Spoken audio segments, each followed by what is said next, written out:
warahmatullahi wabarakatuh.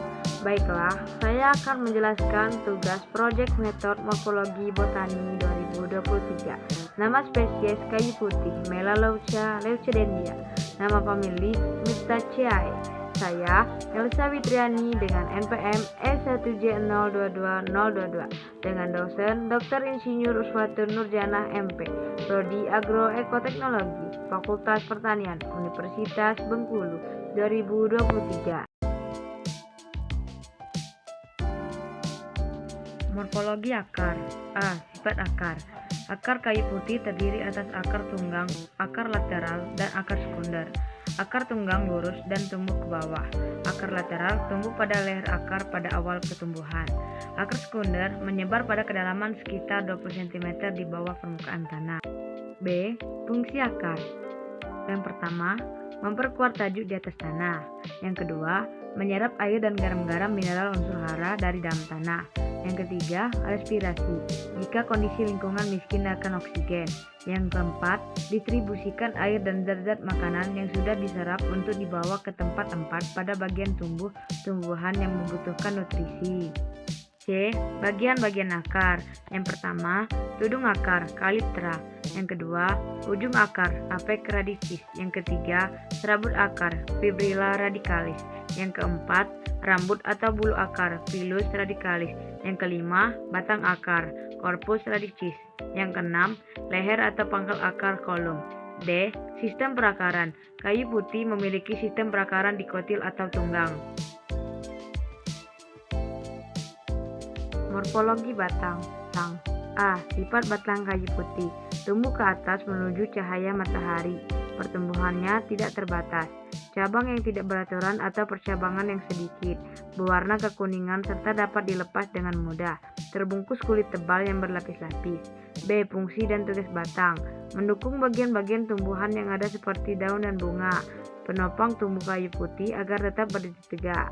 C. Pembagian tumbuh-tumbuhan atas jelas tidaknya batang kayu putih, jelas berbatang atau berkayu, lignosus. D. Bentuk batang kayu putih bulat. E. Permukaan batang pada kayu putih berusuk atau costatus. F. Arah tumbuh batang kayu putih tegak lurus, erectus. Percabangan batang. G. Percabangan batangnya monopodial, batang pokok jelas. H. Perbedaan cabang berdasarkan sifatnya sirung panjang, virga. I. Arah tumbuh cabang condong ke atas, potens. J. Menurut umur kayu putih mencapai umur optimal pada umur 19, sehingga daun pada umur tersebut sebaiknya dilakukan peremajaan tanaman. Morfologi daun. A. Fungsi daun. Tempat terjadinya fotosintesis di jaringan parenkim. Sebagai organ pernapasan, tempat terjadinya transpirasi dan gutasi. Alat perkembangbiakan vegetatif. B. Bagian-bagian daun kayu putih. Daun tidak lengkap. Tangkai daun petiolus. Helaian daun lamina. C. Daun tak lengkap. Tangkai dan helaian sama dengan daun bertangkai. D. Daun kayu putih tidak memiliki vagina atau upi. E. Tangkai daun kayu putih adalah petiolis, berbentuk bulat bertangkai pendek. F. Helaian daun lamina. Pada tiap layanan daun terdapat 5-7 tulang daun dengan panjang 3-11 mm. Helaian daun berbentuk jorong atau lancet lancip. G. Faktor identifikasi daun. 1. Bentuk daun, circumscriptio. Daun tunggal yang berbentuk lancip meruncing. Bentuk daun kayu putih ada 3 macam, yaitu lonjong, lancet, oval. 2. Ujung daun. Kayu putih adalah lancip meruncing. 3. Pangkal daun kayu putih lancip meruncing. 4. Tulang daun kayu putih bertulang sejajar. 5. Tepi daun kayu putih adalah rata. 6. Daging daun kayu putih hijau karena adanya kloroplas. 7. Warna daun kayu putih adalah hijau. 8. Permukaan daun kayu putih adalah daun yang berbulu. Morfologi bunga. A. Bagian-bagian bunga. B. Fungsi bunga. Untuk alat perkembangbiakan generatif. Untuk menarik serangga agar hinggap dan melakukan penyerbukan. C. Bunga kayu putih termasuk bunga tidak lengkap karena bunga kayu putih hanya memiliki kelopak bunga, kepala sari, dan benang sari. D. Bunga kayu putih termasuk bunga tidak sempurna karena hanya memiliki satu alat kelamin saja, yaitu alat kelamin jantan. E. Bunga kayu putih termasuk ke dalam bunga majemuk karena sekelompok kuntum bunganya yang terangkai pada satu ibu tangkai bunga yang lebih rumit. F. Susunannya yaitu ibu tangkai bunga, daun pelindung, daun tangkai, tangkai, dan bunga.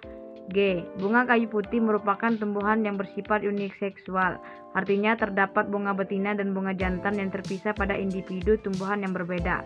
Oleh karena itu, bunga kayu putih termasuk dalam sekelompok tumbuhan berumah dua. H. Periantum terletak di ujung tangkai bunga dan mahkota yang melekat pada retikulum.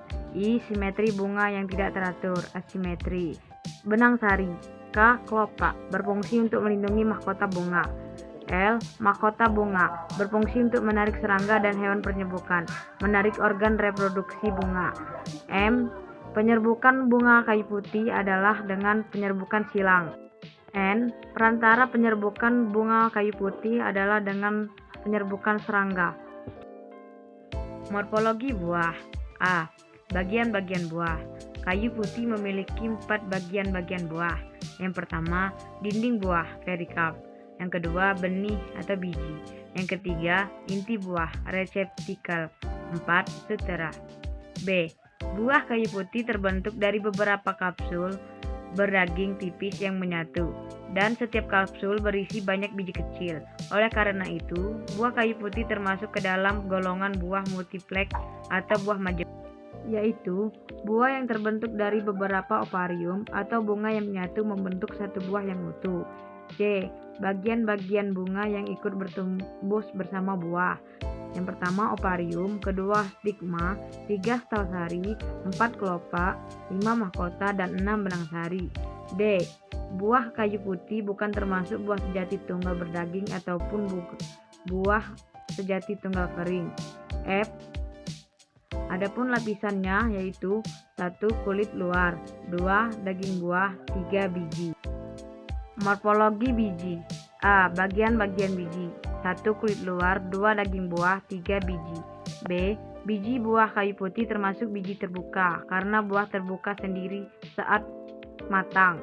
C. Tidak ada bagian dari buah kayu putih yang mengikuti kulit biji kayu putih. D. Bagian-bagian embrio. 1. Inti biji, 2. Kotiledon, 3. Radikula, 4. plumula. D. Biji kayu putih memiliki perkecambahan hipogeal. Morfologi organa metamorfa dan aksesoria. Tanaman kayu putih sendiri tidak memiliki organa metamorfa ataupun organa aksesoria, tetapi terdapat struktur tambahan seperti kelenjar minyak yang membantu dalam menjalankan fungsinya. Adapun manfaat atau kegunaan kayu putih. Kayu putih bermanfaat untuk yang pertama, membantu meredakan sakit kepala. Kedua, meringankan hidung tersumbat. Ketiga, mengatasi perut kembung dan masuk angin. Keempat, melegakan saluran pernapasan dan mengatasi pilek. Kelima, mengatasi gatal-gatal dari gigitan serangga. Keenam, meringankan kram pada otot dan lain-lain. Sekian penjelasan dari saya. Wassalamualaikum warahmatullahi wabarakatuh. Terima kasih.